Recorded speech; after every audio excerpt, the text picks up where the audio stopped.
১,৫০০ তাজা প্রাণের বিনিময়ে ফ্যাসিবাদ মুক্ত বাংলাদেশের প্রথম যে টেকসই সুফল পেতে যাচ্ছে তা হলো ঢাকা বিশ্ববিদ্যালয় কেন্দ্রীয় ছাত্র সংসদ নির্বাচন।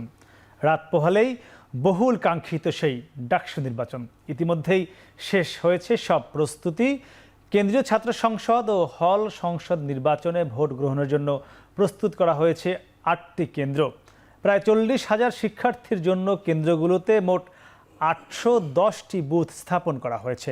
নির্বিঘ্নে ডাকসু ও আয়োজনে ও শিক্ষার্থীদের নিরাপত্তায় ঢাকা বিশ্ববিদ্যালয় এলাকায় মোতায়েন থাকবে প্রায় ২১০০ পুলিশের পাশাপাশি র্যাব ও বিজিবিও। বিশ্ববিদ্যালয়ের উপাচার্য বলেছেন, নিরাপত্তা নিশ্চিতের পাশাপাশি এবার ডাকসুতে ভোট হবে সাংবাদিকদের সামনে, যেখানে থাকবে না কোনো লুকোচুরি। প্রধান প্যানেলের যিনি প্রার্থীরা বলছেন, বিভিন্ন প্যানেলে যারা প্রধান প্রার্থী রয়েছেন তারা বলছেন ডাকসুতে যারাই এবার জিতবে তারাই মূলত জিতবে জুলাইয়ের আকাঙ্ক্ষা। সব মিলিয়ে ডাকসু নির্বাচনকে সামনে রেখে নতুন ঐক্যের সামনে দাঁড়িয়ে আছে বাংলাদেশ। দর্শক, আমাদের আজকের এখন প্রকাশে আমরা ডাকসু নির্বাচন নিয়ে আলোচনা করব। আমরা আলোচনার নাম দিয়েছি অধিকারের ঐক্য।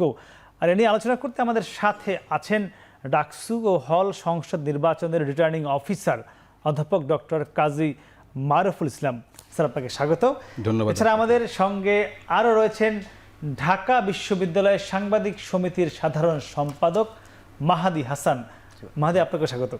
দর্শকের পুরো আয়োজনে আপনাদের সঙ্গে থাকবো আমি মাহমুদ রাকিব। এছাড়া আমরা আজকের এখন প্রকাশের ফাঁকে ফাঁকে আমাদের যে সব সহকর্মীরা ঢাকা বিশ্ববিদ্যালয়ে ডাকসু নির্বাচনের সংবাদ সংগ্রহ করেছেন তাদের সঙ্গে দু একবার যুক্ত হবার চেষ্টা করব। আমরা একটু শুরুতেই যেতে চাই ডক্টর কাজী মারুফুল ইসলাম স্যার, আপনার কাছে।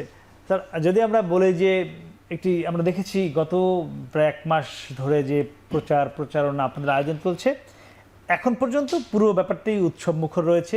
প্রার্থীদের ইতিবাচক প্রতিযোগিতা রয়েছে, আমরা কোনো সহিংসতা দেখিনি, কোনো নেতিবাচক তেমন কিছুই দেখিনি। বক্তব্য, বিবৃতি বা সামাজিক যোগাযোগ মাধ্যমে স্ট্যাটাস ছাড়া এই যখন অবস্থা, আপনি আগামীকাল ডাকসুতে নির্বাচন একজন কর্মকর্তা হিসেবে কি কি শঙ্কা বোধ করছেন? ধন্যবাদ আপনাকে। আমি প্রথমেই আপনি আমার মাননীয় উপাচার্যের যে উক্তিটির উদ্ধৃতি দিলেন সেই জায়গা থেকে একটু আলাদা করে বলতে চাই যে আসলে আগামীকাল ঢাকা বিশ্ববিদ্যালয়ে কত শত বা কত সহস্র নিরাপত্তা কর্মী উপস্থিত থাকবে সেটি না। আগামীকালকে আসলে ঢাকা বিশ্ববিদ্যালয় ক্যাম্পাস হাজার হাজার শিক্ষার্থীর পদচারণে মুখরিত থাকবে। আমরা আশা করছি যে এই বিশ্ববিদ্যালয়ে যে অসংখ্য তরুণ প্রাণ যারা এই গত জুলাই যে আন্দোলনগুলো, যে গণ অভ্যুত্থান ছিল, সেই অভ্যুত্থানের অগ্রভাগে ছিল, সেই অভ্যুত্থানের সাথে জড়িত ছিল, তার যে আকাঙ্ক্ষা তারা বহন করেছে, সেই আকাঙ্ক্ষার একটা প্রকাশ হবে কিন্তু কালকে ঢাকা বিশ্ববিদ্যালয়ের কেন্দ্রীয় এবং হল সংসদ নির্বাচনে। আপনাকে একটা জিনিস খেয়াল করা দরকার যে নির্বাচনে তো যে কোনো নির্বাচনে একটা পক্ষই জেতে শেষ পর্যন্ত, একজন প্রার্থী জিতে যে কোনো একটা পদে। কিন্তু কালকের যে ঘটনাটি ঘটবে সেটা আসলে ঢাকা বিশ্ববিদ্যালয় জিতবে এবং বাংলাদেশ জিতবে। অর্থাৎ যে প্রার্থী জিতুক না কেন, যদি আমরা নির্বাচনটি সুষ্ঠুভাবে সম্পাদন করতে পারি, আমরা এখনও পর্যন্ত সুষ্ঠুভাবে সম্পাদন করার ক্ষেত্রে কোনো রকম বাধা দেখিনি। আমাদের শিক্ষার্থীদের অসম্ভব রকম সহযোগিতা দেখেছি। যে সমস্ত প্রতিদ্বন্দ্বী প্রার্থীরা তারা সম্পূর্ণ রকমভাবে সহযোগিতা করেছে। আমাদের শিক্ষকবৃন্দ, আমাদের কর্মকর্তাবৃন্দ অক্লান্ত রকমভাবে পরিশ্রম করছে। ফলে আমি দেখছি যে আমাদের বিশ্ববিদ্যালয়ের জন্য একটা বড় বিজয়। আর আপনি জানেন যে যখন ঢাকা বিশ্ববিদ্যালয় জয়ী হয় তখন আসলে সেই জয়টা বাংলাদেশের মুকুটেই সেটা লিপিবদ্ধ হয়। স্যার, একটি বিষয়ে জানতে চাই, ঢাকা বিশ্ববিদ্যালয়ে জয়ী হবে আমরা সেটি প্রত্যাশা করি, কিন্তু এই যে ভোট দেওয়ার যে ব্যাপারটি, সম্ভবত একজন ভোটারকে ৪১ জন প্রার্থীকে ভোট দিতে হবে কেন্দ্রীয় ছাত্র সংসদ এবং হল সংসদ ঘিরে। আপনার কি মনে হয় এই যে আপনারা যে সময়টি নির্ধারণ করে দিয়েছেন, এই সময়ের মধ্যে ৪১টি ভোট দেওয়া এবং যে প্রক্রিয়া, সম্ভবত একটি ক্রস চিহ্ন দিয়ে ভোটটি সম্পন্ন করতে হবে, এই ৪১টি ভোট দেওয়ার জন্য উৎসাহিত বোধ করবে কিনা শিক্ষার্থীরা? আমার দুভাবে বলি যে প্রথমত আমরা কিছুদিন ধরে বলছি যে আমাদের ৮টা কেন্দ্র, আসলে বস্তুত ৮টি কেন্দ্র না, আমাদের আসলে 18টি কেন্দ্র, কিন্তু 8টি লোকেশনে কেন্দ্রগুলো ক্লাস্টার্ড। ফলে এটা বারবার করে বলা হচ্ছে 8টা কেন্দ্র, আমরাও বলছিলাম, কিন্তু আসলে 8টা কেন্দ্র না। আপনাদের অফিসিয়াল কাগজে 8টি বলা প্রত্যেকটি আছে। হলই আসলে এক একটা কেন্দ্র, কিন্তু এই হলগুলো 8টা ফিজিক্যাল লোকেশনে ক্লাস্টার্ড। যেমন ধরো যাক আমার উদয়ন স্কুলে কিন্তু আসলে আমার একটা কেন্দ্র না, উদয়ন স্কুলে কিন্তু আসলে আমার 4টা কেন্দ্র, এবং এই 4টা কেন্দ্রে যে ভেতরের আয়োজন, অর্থাৎ এটার যে ভোট কক্ষ এবং প্রতিটা ভোট কক্ষের মধ্যে যে বুথের আয়োজন, সেটা কিন্তু একেবারেই স্বতন্ত্রভাবে বিন্যাস করা। ফলে আপনি যে সময়ের প্রশ্নটি তুললেন, সেই সময়টা আমরা এমনভাবে বুথের সংখ্যা নির্ধারণ করেছি, এবং এই ভোট একজন ভোটার লাইন থেকে ভোটের যে টেবিল সেই পর্যন্ত পৌঁছাতে যে সময়, এবং সেখান থেকে ব্যালটটা সংগ্রহ করে নিয়ে বুথে যে ভোট দিতে যে সময়, সেটা আমরা হিসাব করে দেখেছি যে সর্বোচ্চ লাগলে 5 মিনিট লাগতে পারে। কিন্তু আমরা বরাদ্দ রেখেছি যেভাবে বুথের এবং টেবিলের বিন্যাসটা করেছি, তাতে একজন 10 মিনিট কিংবা তার বেশি সময় পেতে পারবেন যদি ভোট দেওয়া পর্যন্ত না, শুধু পৌঁছানো পর্যন্ত, ভোট দেওয়া পর্যন্ত। একদম আপনি জানেন যে যে প্রজন্মের কথা আমরা বলছি, সেই প্রজন্ম কিন্তু তাদের একদম সেই প্রাথমিক শিক্ষা থেকে শুরু করে বরাবর কিন্তু তারা এই ওএমআর এর, অর্থাৎ এই মাল্টিপল চয়েস কোশ্চেনের সাথে লেখাপড়া করে এসেছে। হ্যাঁ, ফলে তাদের গোল চিহ্ন, ক্রস চিহ্ন দিতে তারা কিন্তু অভ্যস্ত। ফলে এটি একদমই তাদের কাছে পরিচিত একটা মাধ্যম, এবং সেই মাধ্যমেও ভেতরে যাওয়ার পরে সে পর্যাপ্ত সময় পাবেন যে বুঝে শুনে গুণে দেখে উনি ভোট দেওয়ার পরে ব্যালট বক্সে ওটা ফেলা পর্যন্ত যে সময়, সেই সময়টা পর্যাপ্ত। যেভাবে আমরা হিসাব করেছি তাতে যদি 40,000 ধরে নিচ্ছি, 40,000 এই সকলে যদি শো আপ করেন, তাহলেও আমাদের ভোট শেষ হতে 4টা পর্যন্ত বাজার কোনো কারণ নেই। কিন্তু আমরা জানি যে আসলে সেটা হয় না। এটা কম সংখ্যক ভোটার 80% যদি উপস্থিত থাকে, তাহলে বলবো যে এটা একটা মিরাকল, রেকর্ড হবে। একদমই স্যার, আমি আবার আসবো একটু মাহাদির কাছে যেতে চাই। মাহাদি, আপনারা তো ঢাকা বিশ্ববিদ্যালয়ে লেখাপড়ার পাশাপাশি দীর্ঘদিন সংবাদ সংগ্রহ সেখানে করছেন। স্যার একটি কথা বলছিলেন, শুধু স্যার না, আমরা দেখেছি যারা মূল প্যানেলের প্রার্থী, ভিপি প্রার্থী, জিএস প্রার্থী, তারাও কথা কয়েকদিন ধরে বলে আসছিলেন যে যেই জিতুক জিতবে ঢাকা বিশ্ববিদ্যালয়ে। একে অন্যের হাত ধরে জাগিয়ে বলছিল। আমরা বিভিন্ন প্রার্থীকে দেখেছি এটি।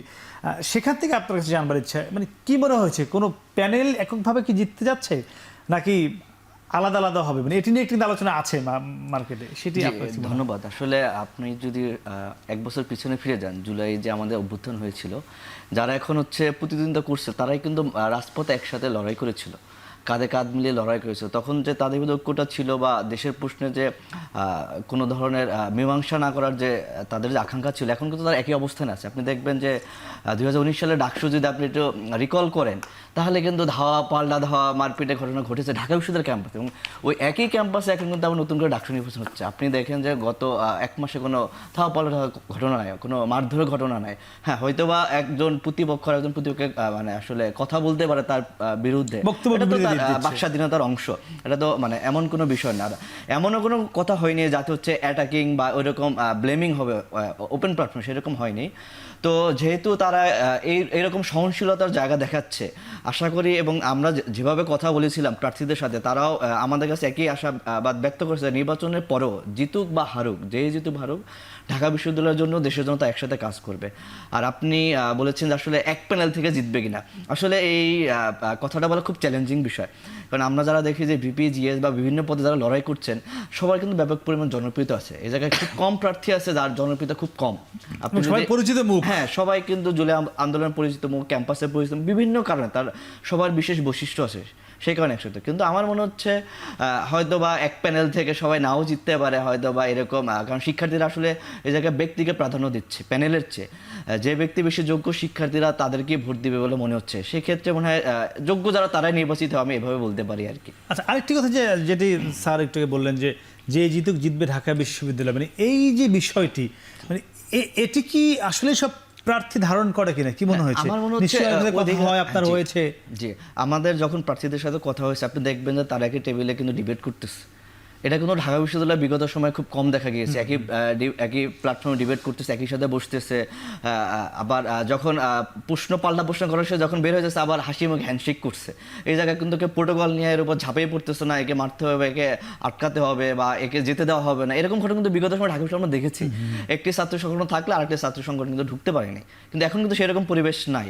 এবং সবাই আসলে জুলাই অভ্যুত্থানের পরে মানে একটি মানে সুন্দর বাংলাদেশ বিনির্মাণের জন্য মনে হয় ঐক্যবদ্ধ এবং নিজে থেকে চাচ্ছে, এরকম মনে হয় না কোনো বিশৃঙ্খলা হবে ঢাকা বিশ্ববিদ্যালয়ে, মনে হচ্ছে না এখন পর্যন্ত। জি একদমই স্যার, আমরা আপনার কাছে আসবো, তার আগে আমরা একটু আমাদের একজন সহকর্মী রয়েছেন এই মুহূর্তে ঢাকা বিশ্ববিদ্যালয় ক্যাম্পাসে, আমাদের জাওয়াদ মাহমুদ রয়েছে। আমরা একটু জাওয়াদ মাহমুদের কাছে ছোট্ট একটু জেনে আসতে চাইব ওর কাছে, যেহেতু সে ওখানে আছে, সংবাদ সংগ্রহ করছে, আমাদের সঙ্গে যুক্ত করতেছে। জাওয়াদ, আপনি নিশ্চয়ই আমাকে শুনতে পাচ্ছেন? আপনার কাছে যেটি আমার খুব ছোট্ট করে জানবার ইচ্ছা, এই যে আমরা গত 2019 সালে সর্বশেষ যে ডাকসু হয়েছে বা হল সংসদ নির্বাচন হয়েছে, সেখানে আমরা দেখেছি শিক্ষার্থীরা যে নিজের মত, সেই মতটি তারা পুরোপুরি প্রকাশ করতে পারেনি, বাধা ছিল, হুমকি ছিল। যে মতটি প্রকাশ করেছে সেটি আবার ঠিকমতো ফলাফলে প্রচার হয়েছে কিনা তা নিয়েও নানান প্রশ্ন রয়েছে। সেক্ষেত্রে এবারের যে নির্বাচন হতে যাচ্ছে আগামীকাল, সেক্ষেত্রে কি মনে হচ্ছে? আপনি তো এই মুহূর্তে আমি দেখছি একদম টিএসসি মোড়েই রয়েছেন, শিক্ষার্থীদের মত প্রকাশের স্বাধীনতা, তারা যে ভোটটি দিবে সেটি পুরোপুরি মতটি প্রকাশ করতে পারবে কিনা, মানে একদম বিন্দুমাত্র কোনো বাধা বা শঙ্কা তারা ফিল করছে কিনা, কি মনে হয়? আমরা তো শুরু থেকেই এই যে প্রার্থী যারা বিভিন্ন পদে লড়ছেন তাদের সাথে কথা বলেছি নানান সময়ে। এছাড়া বড় যারা শিক্ষার্থী রয়েছে, এই প্রায় 40,000 ভোটার যাদেরকে বলা হচ্ছে, তাদের অনেকের সাথে আমরা কথা বলেছি। এবারের ডাকসুটাকে আমাদের কাছে ব্যক্তিগতভাবে যদি আমি বলি, সংবাদ সংগ্রহের কাজে করতে গিয়ে মনে হয়েছে যে একটি অরাজনৈতিক ডাকসু। কারণ এর আগে যদি আমরা ডাকসুর হিস্ট্রি দেখি বা ইতিহাস দেখি, এত প্রার্থী কিন্তু কখনো কোনো পদে লড়েনি এখানে। সেই জায়গা থেকে এটি বলা হচ্ছে এটি একটি অরাজনৈতিক ডাকসু এবার হতে যাচ্ছে। এই জায়গা থেকে শিক্ষার্থীদের মধ্যে যে বিষয়টি আমরা লক্ষ্য করছি, তারা খুব স্বাচ্ছন্দ্যে এটি উপভোগ করছেন। তাদের মধ্যে এই ধরনের কোনো শঙ্কা, যদিও কোনো শিক্ষার্থী বা ভোটার তারা শঙ্কা প্রকাশ করেছেন যে নানান ধরনের ম্যানিপুলেশন মেকানিজম, সেটি নিয়ে শঙ্কা যেমন তাদের আছে, কিন্তু বড় একটি অংশের মধ্যে আমরা দেখেছি যে না, এবার শিক্ষার্থীরা আসলে এই ডাকসু নিয়ে এতটাই সোচ্চার, তাদের মধ্যে এই ধরনের কোনো ধরনের যে ম্যানিপুলেশন হবে বা এই ভোট রিগিং হবে বা যে এর আগে আমরা নানান ধরনের কথা শুনতাম, সেই বিষয়গুলো হবে না বলে তারা ভাবছেন। এবং প্রত্যেকে বলছেন তাদের যে নিজস্ব মত, সেটা কিন্তু আমরা প্রচারণায় দেখেছি, যার সবাই কিন্তু সবার মত প্রচারণা করছেন। আমরা আমাদের যে আলোচক রয়েছেন তাদের বক্তব্য সেটি শুনলাম যে এখানে কিন্তু সৌহার্দ্যপূর্ণ যে তাদের একটি অবস্থান বা ভ্রাতৃত্বপূর্ণ যে একটি অবস্থান, সেটি কিন্তু প্রার্থী এবং ভোটারদের মধ্যে আমরা সর্বোচ্চ যে চর্চা, সেটি কিন্তু এবারের ডাকসুতে আমরা সংবাদ সংগ্রহ করতে গিয়ে সেটি লক্ষ্য করেছি। এবং যখনই আমরা কথা বলেছি প্রার্থীদের সাথে, ভোটারদের সাথে, সবাই কিন্তু, এবং আমরা যদি এমনও বলি যে কোনো প্রার্থী কিন্তু সব প্রার্থীর সাথে দেখা যায়, ভিপি প্রার্থী তিনি যারা বা আলোচিত ভিপি প্রার্থী অথবা যাদের নিয়ে আলোচনা হচ্ছে, তাদের সাথে কিন্তু প্রত্যেকের সাথে ছবি তুলে তাদের সামাজিক যোগাযোগের মাধ্যমে দিচ্ছেন, তাদের নিয়ে ভালো ভালো কথা বলছেন। এই সামগ্রিক বিষয়টি আছে এবং তাদের একটি জায়গা চিন্তাও পাশাপাশি আছে যে ডাকসু আসলে শেষমেশ যে সুষ্ঠু, তারা যেই আশাটা করছেন সেই সুষ্ঠু নির্বাচনটি হবে কিনা, সেটি থাকলেও বড় অংশের মধ্যে আমি সংবাদ সংগ্রহ করতে গিয়ে আরেকটি বিষয় জানতে চাই আমি, একদমই আপনার কথা স্পষ্ট যে বেশিরভাগ শিক্ষার্থী মনে করছে ডাকসু খুবই সুষ্ঠুভাবে হবে। আরেকটি বিষয় জানতে চাই, আজকে সকাল থেকে যে একটি সামাজিক যোগাযোগ মাধ্যমে ফেসবুক আইডি ডিঅ্যাক্টিভেট নিয়ে খুব কথা হচ্ছিল, তা একে অন্যের বিরুদ্ধে সংবাদ সম্মেলনে তারা করেছে, ভিডিও বার্তা পাঠিয়েছে, মানে যে একটি সকালবেলা আলোচনা ছিল সেটি কি এখন একটু আছে ক্যাম্পাসে? এই যে একজন যে সাইবার যে অ্যাটাক করা, সাইবার হামলা করা, এটি কি এই মুহূর্তে আছে না এটি মোটামুটি একদমই এখন নর্মালাইজ? দেখুন, আপনি গুরুত্বপূর্ণ একটা বিষয় বলেছেন। আমরা কিন্তু শুধু যে যেহেতু প্রচারণা গতকালকেই শেষ হয়ে গেছে রাত 11টার সময়, এবং আজকে তো প্রার্থীরা আমরা দেখেছি অনেক প্রার্থী তারা ক্যাম্পাসে এসেছেন, সাধারণত অনেকের সাথে মত বিনিময় করেছেন। যে বিষয়টি বলেছেন কিন্তু শুরু থেকেই কিন্তু সাইবার বুলিং অর্থাৎ সামাজিক পরিসরে বিভিন্ন প্রার্থীদের নিয়ে নানান অভিযোগ ছিল, একে অপরের বিরুদ্ধে অভিযোগ করেছেন। এছাড়া বিশেষ করে নারী যারা প্রার্থী রয়েছেন তাদের সবচেয়ে বেশি সাইবার বুলিংয়ের শিকার হতে হয়েছে।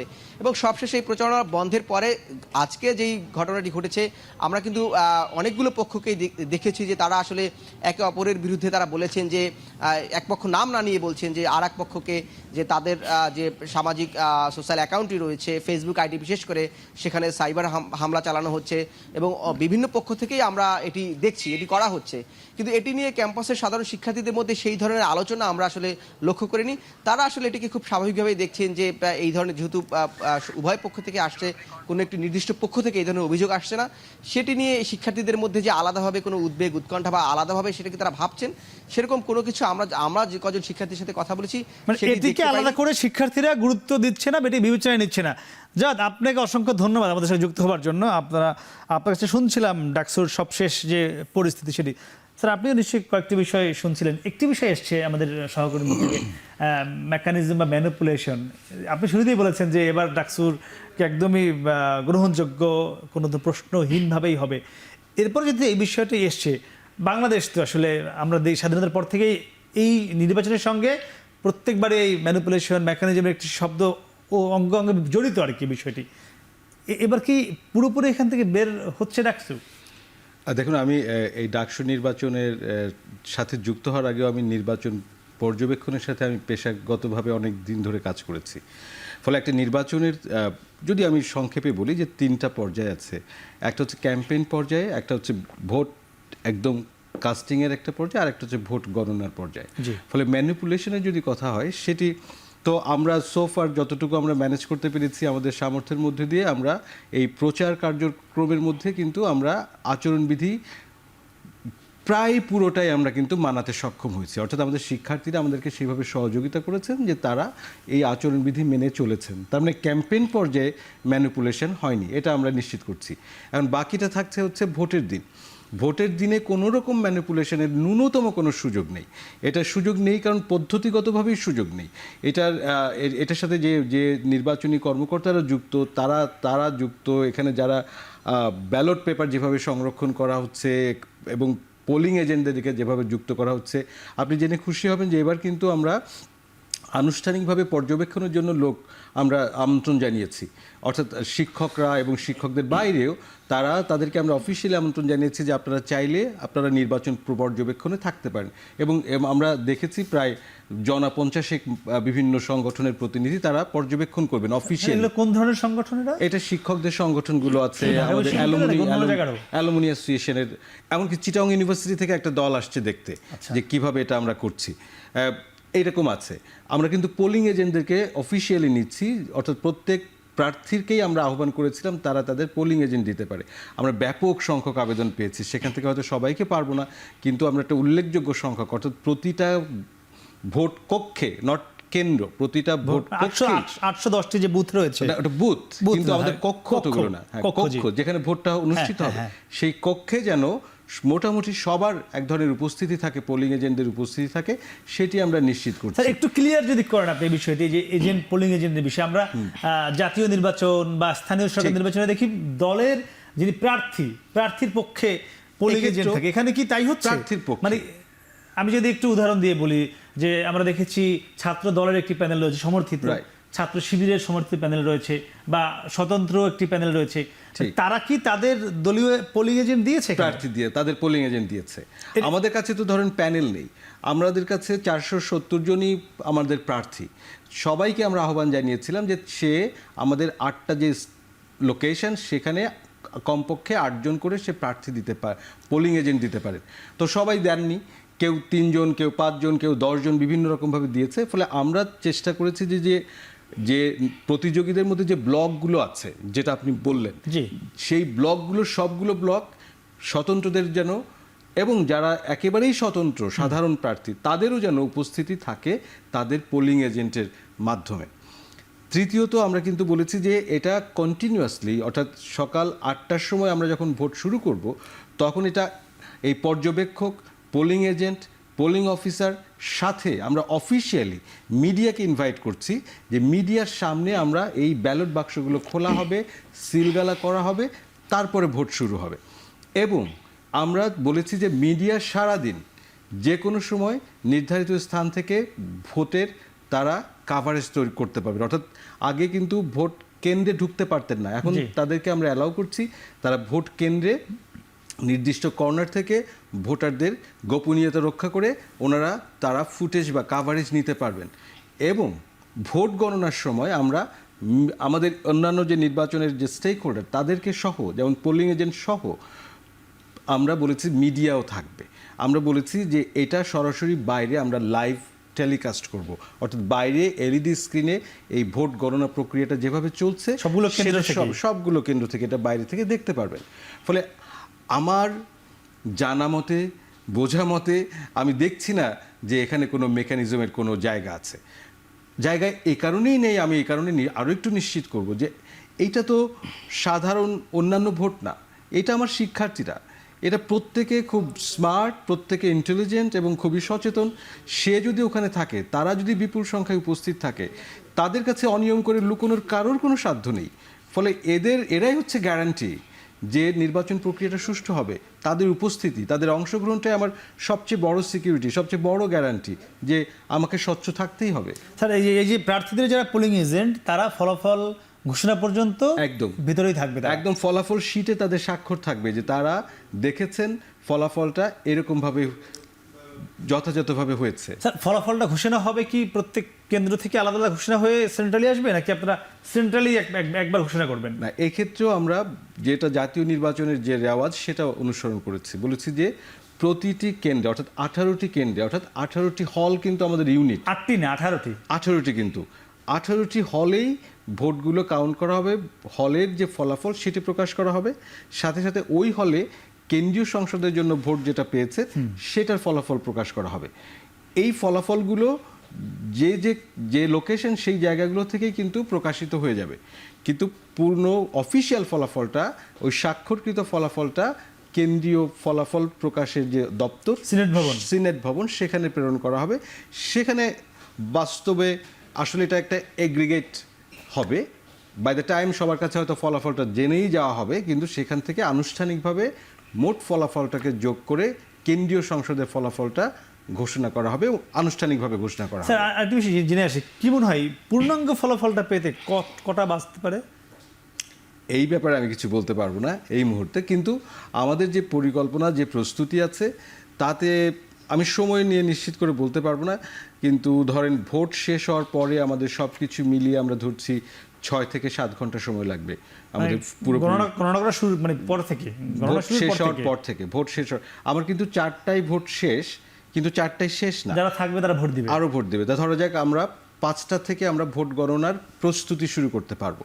অর্থাৎ আমাকে ব্যালট বাক্সগুলো সবগুলোর কক্ষ থেকে গণনার স্থানে নিতে হবে, ওগুলোকে সর্ট করতে হবে, মানুষগুলোকে সাজাতে হবে। ফলে ধরেন 5টা এবং অনওয়ার্ড আমরা গণনার প্রক্রিয়াটা শুরু করব। ওই 5টা থেকে আমি কমপক্ষে আমি ধরে রাখবো যে আমাকে 6 থেকে 7 ঘন্টা সময় লাগতে পারে শেষ হতে। স্যার, আমি আগেও লাগতে পারে, কিন্তু আমি এই সময়টা নিতে চাচ্ছি। জি, আমি আবার একটু মাহাদির কাছে যেতে চাই। মাহাদি, এই যে স্যার যেটি বললো যে ম্যানিপুলেশনের, স্যার যে আমাদেরকে তথ্যগুলো দিলেন কোনো শঙ্কাই তিনি রাখেননি, একদম শতভাগ নিশ্চিত করেছেন বিভিন্ন পয়েন্ট টু পয়েন্ট বলে বলে, একদম প্রচারণা থেকে তিনি যেটি বলছেন। আপনার কাছে আমার প্রশ্ন, আপনি কি স্যারের এই কথায় আশ্বস্ত হতে পারেন কিনা একজন ঢাকা বিশ্ববিদ্যালয়ের সাংবাদিক সমিতির নেতা হিসেবে? ঢাকা বিশ্ববিদ্যালয়ের সাংবাদিক সমিতির সাধারণ সম্পাদক মাহাদি হাসান, আমরা যে বিষয়টি নিয়ে আলোচনা করছিলাম যে এই ডাকসুতে আদৌ 1% ম্যানিপুলেশন হওয়ার কোনো শঙ্কা বোধ করেন কিনা। স্যার বলছিলেন যে তারা সব ধরনের চেষ্টা করেছেন যাতে কোনোভাবে ম্যানিপুলেশন না হতে পারে, খুবই স্বচ্ছভাবে সব দেখা যাচ্ছে, দেখা যাবেও ফলাফল হওয়া পর্যন্ত। ঢাকা বিশ্ববিদ্যালয়ের সাংবাদিক সমিতি কি মনে করে, ম্যানিপুলেশন হওয়ার কোনো সংখ্যা কি দেখে? আমরা বিগত সময় যখন প্রার্থীরা যারা ছিলেন, আপনি দেখবেন যে তারা বিভিন্ন প্রেস ব্রিফিংয়ে কিন্তু সংখ্যার কথা প্রকাশ করেছেন প্রত্যেকটা প্যানেলে। তবে অভিযোগগুলো হচ্ছে যারা একটু ছোট ছোট প্যানেল বা ছোট ছোট দল, তাদের অভিযোগের পাল্লাটা একটু বেশি। তারা আশঙ্কা করতেছে যেহেতু তাদের বড় কোনো সাপোর্ট নাই, বা ইন কেস কোনো কিছু একটা হয়ে গেলে তারা হয়তো ট্যাকেল দিতে পারবে না, কারণ তাদের মনে একটা শঙ্কা আছে যে ভোট হয়তো বা কিছু একটা আমাকে হারিয়ে দেওয়ার জন্য ম্যানিপুলেট হতে পারে। কিন্তু বিশ্ববিদ্যালয় প্রশাসন আসলে অধিকাংশ ক্ষেত্রে আন্তরিকতার পরিচয় দেখেছে, বিশেষ করে ভোট গণনার ক্ষেত্রে যে প্রার্থী যেভাবে বলেছে, যেমন যে প্রতিটি কেন্দ্র থেকে কিন্তু ভোট প্রথমে মানে দেখানোর কিন্তু একটা মানে সিদ্ধান্ত ছিল না। যখন প্রার্থীরা বললো যে প্রত্যেকটা কেন্দ্রে যে পরিমাণ ভোট হবে ওই জায়গায় দেখাইতে হবে, ওই জায়গায় প্রকাশ করতে হবে, আমাদের স্যাররা কিন্তু সেই সিদ্ধান্তটা নিয়েছেন যে ওই কেন্দ্রের ফলাফল ওই কেন্দ্র থেকে দেখাবে। তো সেই ক্ষেত্রে কিছুটা মিশ্র প্রতিক্রিয়া আছে, অনেকের ভিতরে আশঙ্কা করছেন, অনেকে করছেন না। কিন্তু মানে আশঙ্কা কেন? আশঙ্কা অনেকে ভাবতেছে, যে বললাম যে অনেকে যারা হচ্ছে ছোট বা স্বতন্ত্র আছে তার তো আসলে কোনো পলিটিক্যাল ব্যাকআপ নাই। আচ্ছা, সে আসলে কারো মাধ্যমে বা কারো তার কোনো দল নাই, তার কোনো আসলে পছন্দের শিক্ষক নাই, সে নিজেই একজন প্রার্থী। কিন্তু অনেকে কিন্তু পছন্দের শিক্ষার্থী আছে, তার আদর্শ শিক্ষার্থী আছে, শিক্ষক আছে। তো সেই ক্ষেত্রে অনেকে এই জায়গা থেকে আশঙ্কা করছেন যে আসলেই শেষ পর্যন্ত মানে আমাদের তো আসলে অতীত অভিজ্ঞতা বেশি একটা ভালো না, তো আশা করি হয়তো এমন কিছু হবে না, তাদের আশঙ্কা মিথ্যা হবে বা আমরা একটা ভালো নির্বাচন দেখবো, কিন্তু এরকম আশঙ্কা অনেকের মাঝে আছে। জি স্যার, আমি একটু এই বিষয়টা ধরে যেতে চাই আপনার, যে শিক্ষকদের বিষয় এসছে, আমরাও দেখি কিন্তু শিক্ষকরা বিভিন্ন প্যানেল, যে সাদা দল, কালো দল, নীল দল, হলুদ দল নিয়ে নানান নামে আছে, লাল দল, যে নামে থাকুক না কেন, তাদেরকে নিয়ে একটি শঙ্কার কথা কিন্তু নানান প্যানেলও বলেছে। এটি কি আপনারা নিয়ন্ত্রণ করতে পারবেন কিনা? কারণ শিক্ষকদের তো আগামীকাল বড় একটি ভূমিকা থাকবে ভোট গ্রহণের সময় কিংবা গণনা, এটি কিভাবে আপনারা পুরোপুরি ম্যানিপুলেশনের আওতামুক্ত রাখবেন? আসলে পুরো প্রক্রিয়াটার স্বচ্ছতার একটা বড় শক্তি। মানে একজন শিক্ষক, আমি ধরা যাক আমি মাহাদিকে বললাম যে আমি ওকে কীভাবে প্রভাবিত করতে পারি। ধরা যাক আমি পোলিং সেন্টারে আমি বসে আছি, আমার কাছে ব্যালট আছে, আমি মাহাদিকে বললাম মাহাদি অমুকরে ভোট দিও, এই কথাটা কি মাহাদি আমার কথাটা শুনবে? মানে কেন শুনবে? মানে আমার ওর উপরে কী নিয়ন্ত্রণ আছে? অর্থাৎ এই কথাটা প্রথমত আমি বলতে পারবো না একজন শিক্ষক হিসেবে ওই জায়গাটাতে। আর আমার শিক্ষার্থী আমার কথা শুনে ভোট দেবে এইটা আমি বিশ্বাস করব না। তারা খুবই কনসাস। আপনি আপনি দেখেন যে ঢাকা বিশ্ববিদ্যালয়ের শিক্ষকরা কি কদাকরভাবে দলবাজি করেছে, আমার সহকর্মীরা করেছেন। তো সেই দলবাজিটা দিয়ে তারা তো যে শাসন ব্যবস্থা, যে ব্যবস্থা শিক্ষায়তনের মধ্যে যে চালু রাখতে চেয়েছিলেন সেটা কি থেকেছে?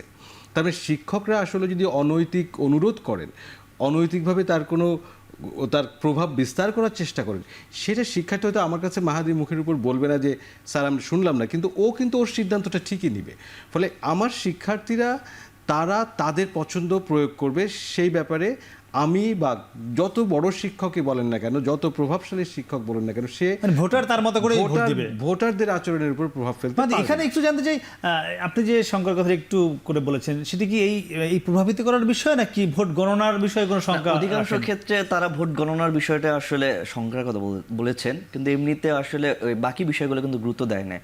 কারণ তাদের ধারণা আসলে মানে বিভিন্ন নির্বাচন আসলে ভোট গণনার সময় কিন্তু সবসময় গণ্ডগোলগুলো হয়। তাদের ধারণা আসলে যদি কোনো কিছু হয় তাহলে আসলে ভোট গণনার সময় এমন কিছু হবে কি না, তাই এরকম শঙ্কা আছে। মানে তারা এমন না যে বলতেছে শতভাগ নিশ্চিত এমন হবে, তো তাদের মনের ভিতরে এরকম একটা শঙ্কার ছাপ বিভিন্ন মাধ্যমে। পোলিং এজেন্ট থাকবে, অন্য দলের অন্য মতাদর্শ বা অন্য যে প্যানেল তাদের শিক্ষকরা নিশ্চয়ই থাকবেন। এখানে কিন্তু মিডিয়াও থাকবে। পরিষ্কারভাবে আমরা মিডিয়াকে ইনভাইট করছি যে আপনি ক্যামেরা নিয়ে থাকেন একদম গণনার ক্ষেত্রে, গণনার সময় একদম গণনার সময় আমরা বলছি পর্যবেক্ষক যারা আমাদের অন্য কলিগ যারা নিরপেক্ষ পর্যবেক্ষক আপনারা থাকবেন, আমরা ইনভাইট করছি এবং তারা থাকবেন, তাদের সামনে গণনা হবে এবং এটা খুব মেশিন রিডেবল, এখানে ম্যানুয়াল নাই। এবং আপনাকে আমি গণনা পদ্ধতি সম্পর্কে একটু বলাই উচিত হয়তো, একটু ছোট করে বলুন। জি এটা হচ্ছে যে প্রথমত আমরা সব ব্যালটগুলোকে এক জায়গায় আনবো, মেশিনে দেওয়ার আগে তাদেরকে আমাদের কতগুলো স্টাক করতে হবে, কতগুলো ক্যাটাগরি, মানে আমাদের মোট 6টা পাতা, 5টা পাতা কেন্দ্রীয় সংসদের জন্য, একটা পাতা হচ্ছে হল সংসদের জন্য। সারি করে মেশিনে দেওয়ার আগে আমরা এটাকে ম্যানুয়ালি 10টা ভোট নিব বা 20টা ভোট নিয়ে ম্যানুয়ালি কাউন্ট করব এবং তারপরে মেশিনে কাউন্ট করব। যদি দেখি যে ম্যানুয়াল এবং মেশিন দুটো একসাথে কাজ করছে এবং যে রিপোর্টটা প্রডিউস হচ্ছে একই রিপোর্ট আসছে কিনা, সেই রিপোর্টটা কনফার্ম করার পরে সেটা প্রকাশ্যে সবাইকে নিয়ে সবাই বলে যে হ্যাঁ ঠিক আছে, তারপরে আমরা যাব আসলে মূল কাউন্টিংয়ে। ফলে এখানে আমি কেন, মানে স্বয়ং ভাইস চ্যান্সেলর কেন, স্বয়ং চ্যান্সেলর আসলেও আসলে এই প্রক্রিয়ার মধ্যে তিনি কোনো ম্যানিপুলেশন করতে পারবেন, এটা সবার সামনে। তা আপনারা কি মেশিনটা একবার দুইবার তো নিশ্চয়ই চেক দিয়েছেন, আমরা কি দেখেছেন? just আজকে ফলাফল কি আমরা- সেম আসে? একদম এখনো পর্যন্ত সেম। আমরা মেশিনগুলোকে ড্রাই রান দিয়েছি, মানে একটা ডামি ব্যালটে আমরা ট্রাই করেছি। কালকে সকালে সব মেশিনগুলোকে আবার আমাদের একটা অডিট টিম করা হয়েছে আইসিটি এবং কম্পিউটার সায়েন্স ডিপার্টমেন্টের টিচারদের নিয়ে, যারা একটা অডিট করবেন, অর্থাৎ machine, program, everything is alright, সেটা কনফার্ম করার পরেই মেশিনগুলো সেন্টারে যাবে। তার আগে কোনো মেশিন সেন্টারেই যাবে না। সেটা আজকে পরীক্ষার পরে কালকে সকালে, যে আজকে রাতে কিছু হলো কিনা সেটা কালকে সকালে ওনারা সার্টিফাই করার পরে মেশিনগুলো দুপুরে সেন্টারে মুভ করবে। ফলে আমি জানি না এটার মধ্যে আমি কোনো সুযোগ দেখছি না। সুযোগ থাকে, জি। আমি দেখছি আমি না। আবার মাহাদি আরেকটু জানতে চাই যে 41টি ভোট, ভোটাররা কি মনে হয় 41টি ভোট বলতে আমি বুঝিয়েছি সম্ভবত 28টি ভোট কেন্দ্রীয় ছাত্র সংসদ আর 13টি সম্ভবত হল সংসদের ভোট। একজন ভোটার কি 41টি ভোটেই দিবে, আপনার কি মনে হয় আর কি? নাকি শুধু যে হয়তো ভিপি, জিএস, এজিএস, হল বা কেন্দ্রীয় সংসদ ভবন সম্পাদকগুলো, এবার এখানে যারা সদস্য প্রার্থী বা তুলনামূলক ছোট পদ, তাদের ভোট পাওয়ার কম পাওয়ার একটি সংখ্যা কিনা? যে আমার আসলে 2019 সালে ডাকসুতে ভোট দেওয়ার অভিজ্ঞতা আছে, তো সেই অভিজ্ঞতা থেকে যেটা আমরা দেখেছি এবং এখন পর্যন্ত শিক্ষার্থীদের সাথে কথা বলে যেটা জানতে পেরেছি, আপনি দেখবেন যে আসলে আমার মনে হচ্ছে হল সংসদের যে ভোটের ব্যালটটা আছে এই জায়গায় মানে প্রত্যেকটা হলে অনেক অনেক ভোট পড়বে। আর যদি আমি কেন্দ্রীয় সংসদের কথা চিন্তা করি সেক্ষেত্রে হচ্ছে ভিপি, জিএস, এজিএস এই পদগুলোতে ভোট অন্য পদের চেয়ে অনেক বেশি পড়বে। যেমন ধরেন আপনি যেমন সম্পাদক পদে ভিপি, জিএস আর একটু কম পড়বে, আবার যদি আপনি সদস্য পদে যান তাহলে দেখবেন যে এইগুলো হচ্ছে আরও কম পড়তেছে। মানে আসলে এট এ টাইম আসলে 42 জনকে ভোট দেওয়া এবং মনে রাখা আসলে খুবই একটি মানে কঠিন কাজ। মানে এটা শিক্ষার্থীরা অনেকদিন ধরে সংশয় প্রকাশ করতেছিল বা তাদের ভিতরে এরকম একটা ইয়া আছে যে তার আসলে কিভাবে 42 জন মনে রাখবে। ছবি চেয়েছিল, হ্যাঁ ছবি আমরা চেয়েছিল, দেখেছিলাম এরকম ব্যালট একটা তাদের ব্যালটে। ভিতরে ইয়া আছে আর কি, যে হয়তোবা তারা সব ভোট দিতে পারবে না, এরকম এটি একটি তাদের সংখ্যা ভিতরে রয়েছে। একটা বিষয় আছে। স্যার আমরা আপনার কাছে আসবো, আমি একটু আমার আরেক সহকর্মী যে ফরহাদ হোসেন, ফরহাদ বিন নূর, ফরহাদ বিন নূর আমাদের সঙ্গে রয়েছে, আমরা একটু ফরহাদ বিন নূরের সাথে কথা বলে আসতে চাই। ফরহাদ, আমরা যেটি এখানে আলোচনা করছিলাম যে এবারে ডাকসু পরিচালনায় কোনো ধরনের সংঘাত, সংঘর্ষ, এমনকি খুব বাজে কোনো পরিস্থিতিও তৈরি হয়নি, যেটি খুব ইতিবাচক একটি ব্যাপার, যেটি জুলাই পরবর্তী বাংলাদেশের এটি আকাঙ্ক্ষা ছিল। এই যে সুন্দর পরিবেশ, এই যে একে অন্যের প্রতি সহনশীল, মানে এটি কি ফলাফলের পরেও এই ধারাবাহিকতা থাকবে কিনা? নিশ্চয়ই ফলাফলে তো সবাই আর জিতবে না, এক একটি পদে এক একজনই জিতবে। এই যে সহনশীলতা, এটি কি পরবর্তীতে থাকবে? আপনার কাছে কি মনে হয়েছে এই গত 1-1.5 মাস এখানকার সংবাদ সংগ্রহ করে?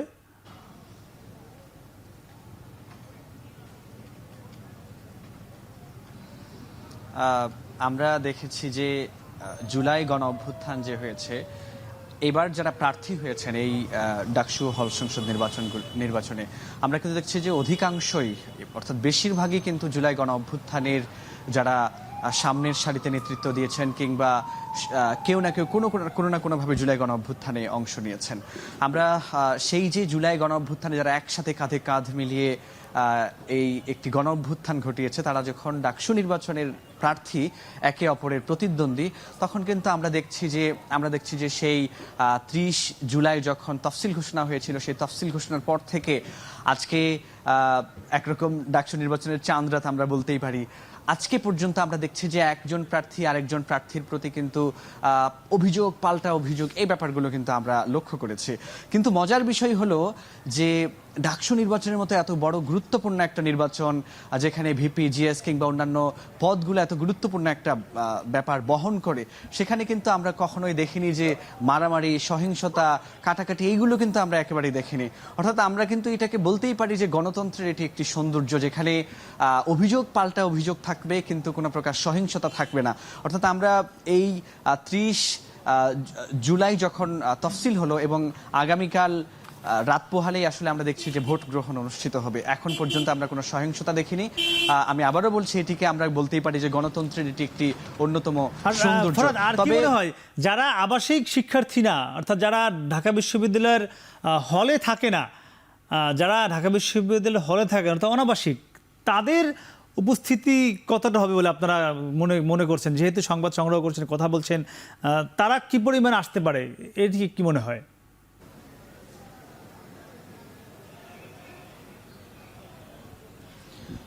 আমরা দেখছি যে ঢাকা বিশ্ববিদ্যালয়ে প্রায় 40,000 যেহেতু ভোটার ডাকসু নির্বাচনে, এর মধ্যে একটা বড় সংখ্যক কিন্তু অনাবাসিক, যে 18টি হল রয়েছে 18টি হলের বাইরেও কিন্তু অনেকেই হলের বাইরে থাকে।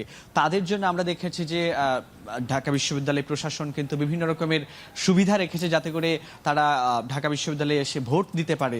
আরেকটি শঙ্কা তৈরি হয়েছিল, মাঝখানে একটি দীর্ঘ বন্ধ দিয়ে দেওয়া হয়েছিল বিশ্ববিদ্যালয়ের ভোট গ্রহণের আগের দিন পরের দিনগুলো মিলিয়ে, সব মিলিয়ে পরে এটি যখন আপত্তি তোলা হলো যে এতে করে অনেক ভোটার আসলে বাড়ি চলে যেতে পারে, সে কারণে কিন্তু সেই ছুটিগুলো বাতিল করে দেওয়া হয়েছে। সে কারণে অনেকে কিন্তু ক্যাম্পাসেই আছে।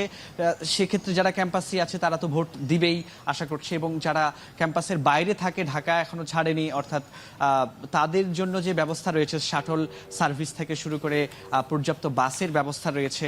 তো আমরা আশা করছি যে ঢাকা বিশ্ববিদ্যালয়ে একটি উৎসব মুখর পরিবেশে এবং ভোটারদের একটি উৎসব বা অংশগ্রহণমূলক এবং সর্বোচ্চ অংশগ্রহণ আমরা নিশ্চয়ই এই ডাকসু নির্বাচনে দেখতে পাবো। আরেকটি বিষয় একটু ছোট্ট করে বলতে চাচ্ছিলাম যে ভোটের পরেও প্রার্থীদের ভেতরে কেউ যদি হেরেও যায় তাহলে তাদের ভেতরে এই সহনশীলতাটা থাকবে কিনা আপনি বলেছিলেন।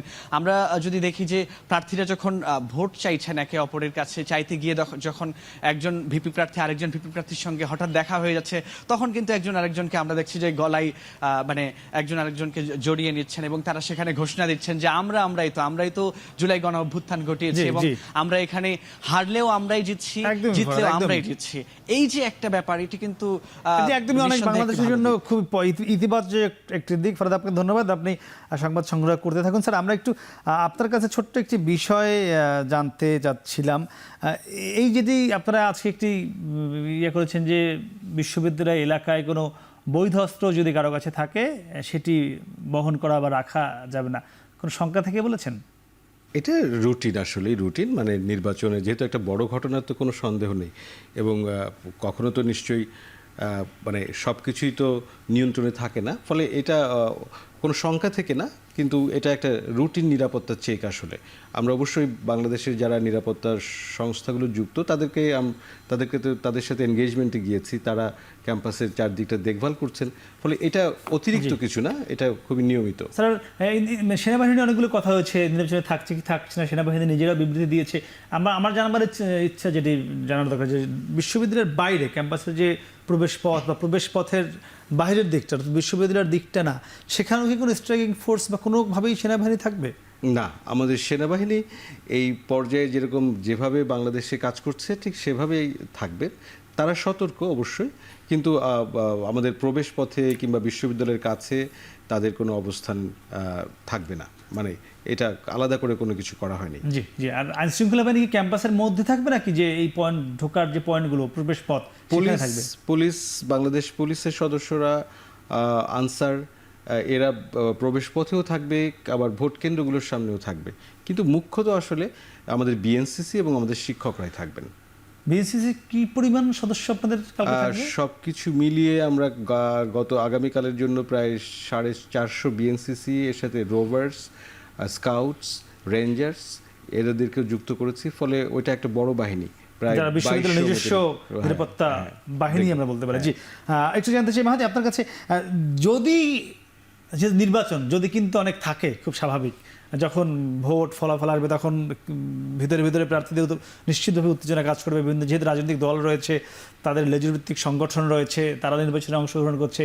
আপনার কাছে কি মনে হয়, যদি কোনো ধরনের সংঘর্ষ, সহিংসতা বা একটু খারাপ পরিস্থিতির দিকে কোনো প্যানেল বা কোনো ছাত্র সংগঠন যায়, মানে এর নেতিবাচক প্রভাবটা সবচেয়ে কোন দিকে বেশি পড়বে, সেই ছাত্র সংগঠনের দিকে নাকি বিশ্ববিদ্যালয়ের দিকে? আমি সে উত্তর জানবো। ঢাকা বিশ্ববিদ্যালয় সাংবাদিক সমিতির সাধারণ সম্পাদক মাহাদি, আপনার কাছে জানতে ছিলাম যে যেহেতু নির্বাচন যদি কিন্তু অনেক কিছুই থাকে, কে জিতবে কে হারবে, নির্বাচনে যখন পারদ উপরের দিকে উঠবে, উত্তেজনাও বাড়বে, এমন যদি কোনো উত্তেজনার পর্যায়ে গিয়ে কোনো ধরনের কোনো একটু আইনশৃঙ্খলার অবনতি ঘটে, ধাক্কাধাক্কি বা কোনো কিছু হয়, সেটি সাধারণ শিক্ষার্থীরা আদৌ ভালোভাবে নিবে কিনা, যেই করুক, এবং এর জন্য চূড়ান্তভাবে আসলে ক্ষতিটা কাদের হবে?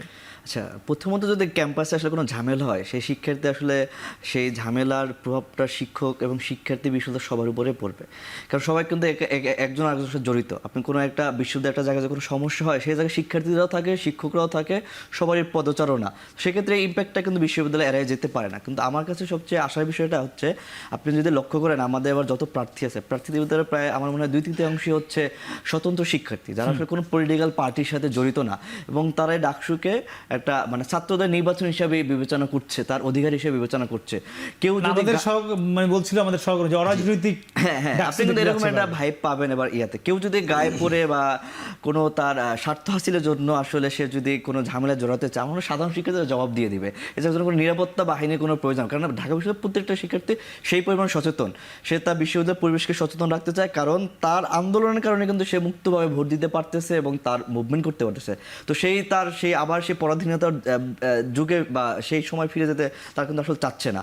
তো কেউ যদি আসলে করে সাধারণ শিক্ষার্থী, এমন এটা প্রশ্ন উত্তর দিয়ে দেবে, জন্য কোনো আইন শৃঙ্খলা রক্ষাকারী বাহিনী বা অন্য কারো মানে আপনি বলছেন যে যারা অবনতি ঘটাবে তাদের ক্ষতিই হবে। হ্যাঁ, অবশ্যই তাদের ক্ষতি, এবং তারা যে ভবিষ্যতে ক্যাম্পাসে আসলে ভালোভাবে মুভমেন্ট করতে পারবে কিনা সেটা নিয়ে আমি সন্দিহান। যদি সে যে ঝামেলা করে, কারণ সাধারণ শিক্ষার্থীরা তাদেরকে, আপনি জানেন একটা ছাত্র সংগঠন বিগত সময় ছিল, তারা কিন্তু এখন ক্যাম্পাসে সাধারণ তাদেরকে অ্যাকসেপ্ট করতেছে না।